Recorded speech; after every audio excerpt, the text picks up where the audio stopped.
Before we begin, let me explain some important Japanese cultural elements in this story. Jizo are Buddhist stone statues found throughout Japan, often protecting children and travelers. They are typically small monk-like figures that people pray to and sometimes touch for good luck.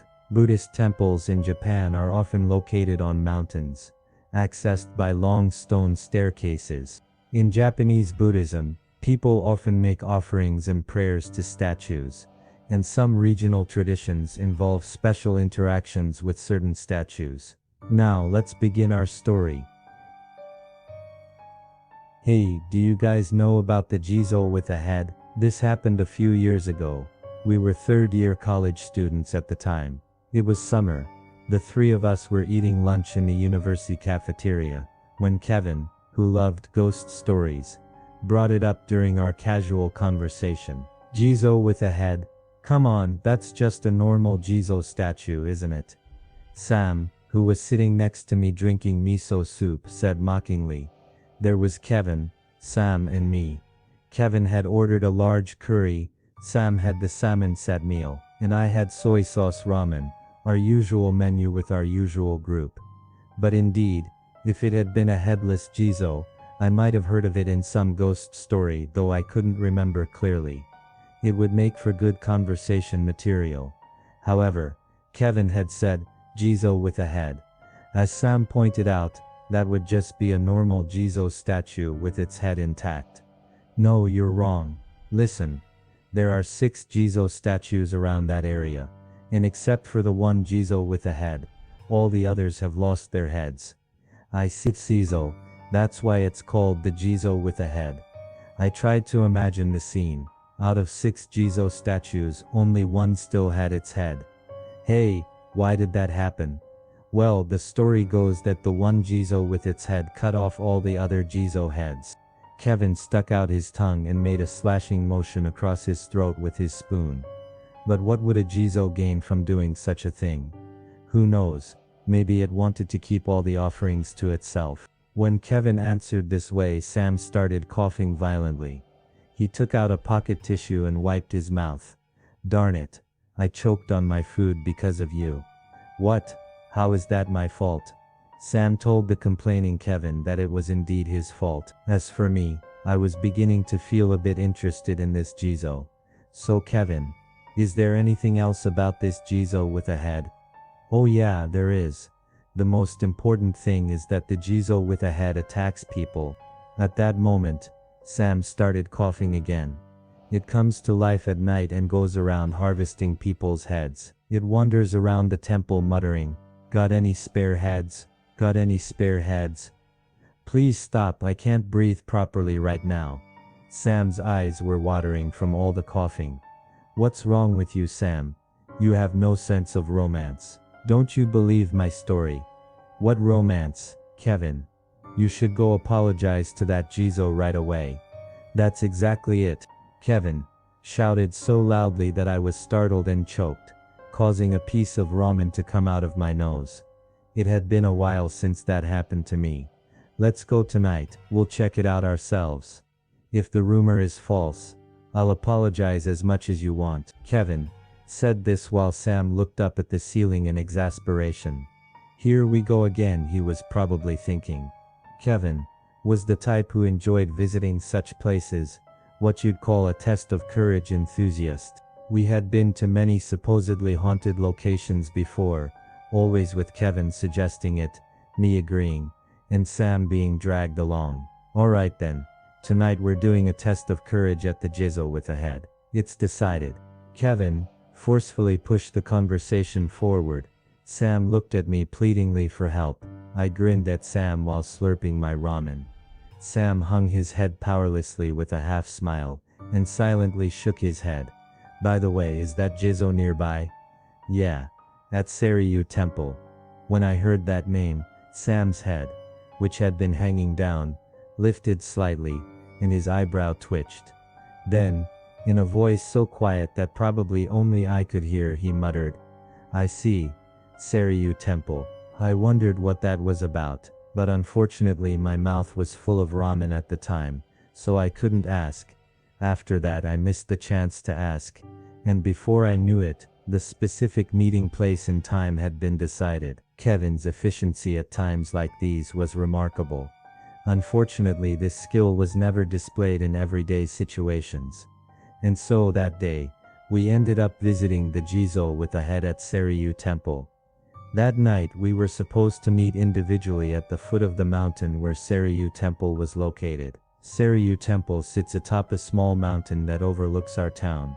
Built adjacent to an observation deck, the temple is reached by climbing several hundred stone steps, and though I didn't know it at the time, the target Jizo was somewhere along this path. The meeting time was 11 o'clock. I was the only one who showed up on time. After waiting 15 minutes, Kevin, who was late due to work, and Sam, who had overslept, arrived almost simultaneously. It was a sweltering tropical summer night.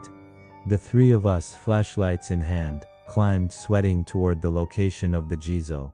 I was particularly out of breath from lack of daily exercise, panting as I chased after the other two up the stone steps. We had passed the middle of the mountain, when I heard Kevin's voice echoing from far above. "Hey, hurry up, I found them." When I caught up with the other two, I found that the side of the stone steps had been made into a small rest area, and 6 Jizo statues stood in a row at the edge of this plaza. After catching my breath, I shone my flashlight on the statues. Indeed, these Jizo statues, which were slightly shorter than my waist, were all missing their heads except for the second one from the right. Well, that settles one thing. At least this Jizo isn't wandering around at night. Sam said to Kevin in a half-teasing tone. "Sorry about that." Drop dead. The comedy duo was in fine form tonight too. But man, this is boring. I was hoping the Jizo would be carrying a scythe or something at night. What is this? The Grim Reaper? I almost felt like making that comeback myself. But really, all the other Jizo are missing their heads. What, Kevin? Haven't you been here before? From the way he had been talking today, I thought Kevin had visited this place many times. Nope, I'd only heard rumors about it. It seemed interesting, so I'd been wanting to check it out. But this is kind of anticlimactic. These Jizo. They're officially called stroking Jizo. Suddenly, Sam spoke as if muttering to himself. What? You know about these Jizo? Yeah, a little. Look, this Jizo's head is shiny, right? Sam illuminated the Jizo's head with his flashlight. Now that he mentioned it, compared to the weathered body of the statue, only the head was relatively clean. You'd understand better if you touched it. Originally, people would stroke it while making wishes, believing those wishes would come true.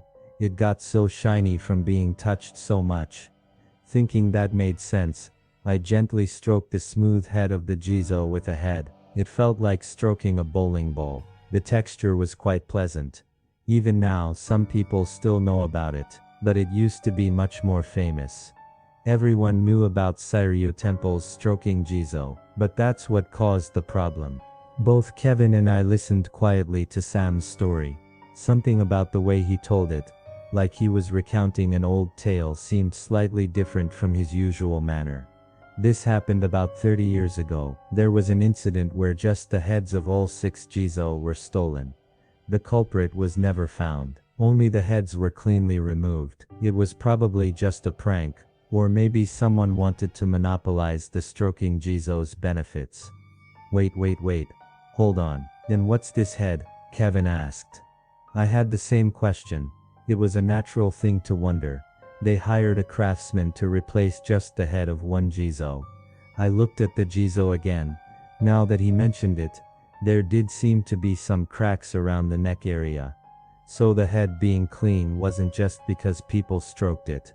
But even after the repair, the neck area was probably weakened. After that, as people continued to stroke the Jizo, the heads fell off one by one. The temple didn't feel like fixing them a second time. Still, sacrificing their bodies to save the people, that's truly the essence of Jizo. After hearing all this, I found myself a bit puzzled by Sam's extensive knowledge of these Jizo. Even if he had researched beforehand, didn't he know too much? Even the usually oblivious Kevin must have thought so. Seeming to sense our questions, Sam scratched his head, looking somewhat embarrassed. When I was little, two of them still had their heads. Sam said. Actually, I'm the one who broke off the fifth head. This was an unexpected turn, I suppose. But Sam's tone didn't carry the weight of a guilty confession. He spoke as if he were simply recounting an old childhood mistake. Long ago, when I came to this temple with my family, I stroked the Jizo's head. It was supposed to grant wishes if you stroked it while making one, right? I was a stubborn kid, so while stroking it I said something. What did you say? When Kevin asked, Sam shrugged his shoulders. Fall off. Huh? Huh? I shouted fall off while stroking it. And then it did. Really? According to Sam, there was a grain sound and the Jizo's head fell toward him. At that moment it looked like the Jizo was nodding, Sam said. Well, it was probably just coincidence that it reached its limit when I touched it, but I was genuinely shocked at the time. I thought, so this is what divine blessing looks like. After that, a monk came down from the temple above. He was really angry with me. As he spoke, Sam crouched down in front of the Jizo and placed his hand on its head. Then, slowly stroking the Jizo's head, he spoke the words naturally, not shouting, not muttering, but in a completely normal tone. Like this, fall off. There was a dull cracking sound. The next moment, the Jizo's head was no longer in its proper place. There was a heavy thud as something hit the ground. Whoa, that was my voice. Sam remained there with his hand extended, staring at the Jizo. Wow, it really fell off, Kevin exclaimed in amazement. Well, these things happen. Sam maintained his composure. Kevin approached the fallen head, poking it and saying, "What's going on here?" I couldn't quite figure out how to interpret what had just happened before my eyes. Had the Jizo finally reached its limit after being stroked by Sam tonight, or had the Jizo granted Sam's wish? "Let's go home," Sam muttered suddenly as he slowly stood up. What about the Jizo?" "Nothing we can do about it." Really?" Sam really intended to go home just like this. I couldn't do anything about it either. The thought of paying for damages crossed my mind, but Sam, as if reading my thoughts, said, "If it breaks just from touching, it would have fallen off from the wind anyway." In that case I had no choice but to leave dejectedly. So the Jizo with a head became a headless Jizo. And they lived happily ever after, or so it should have been. When Sam and I were about to leave, only Kevin remained by the fallen Jizo head. We didn't notice this and were about to head home first. "Got any spare heads?" a voice spoke. When I turned around, Kevin was standing there expressionless, holding the fallen Jizo head in both hands. What?" When I asked back, Kevin said again, "Got any spare heads?" How can I describe Kevin's condition at that moment? He wasn't the type to make such high-level jokes, and I could tell this wasn't his usual self. "If you have any, I'll take them." No, but your head would be fine too." "No," it was Sam who answered. "At least we don't have any spare heads." "I see." Kevin dropped the Jizo head to the ground. There was a heavy thud. At that moment, Kevin's body shook as if struck by electricity. What? Was I sleeping?"